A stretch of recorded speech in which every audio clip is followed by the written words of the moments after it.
Jangan lupa subscribe channel YouTube TVRI Bengkulu, like, komen, dan nyalakan notifikasinya.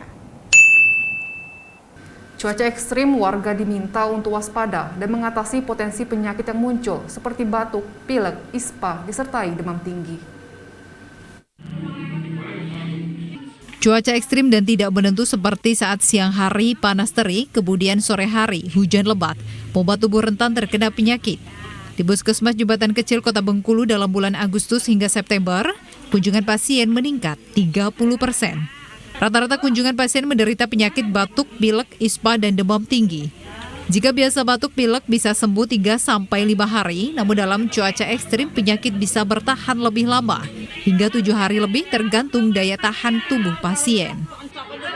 Tahan tubuhnya kurang, jadi otomatis kan trombosit turun, panas dingin meningkat. Nah, itu yang bikin kita, itu makanya sebelum terjadi itu kita komunikasi kepada masyarakat, kepada lintas sektor untuk waspada masalah banjir ini. Jadi sebelum dia sakit, jadi berobatlah ke puskesmas.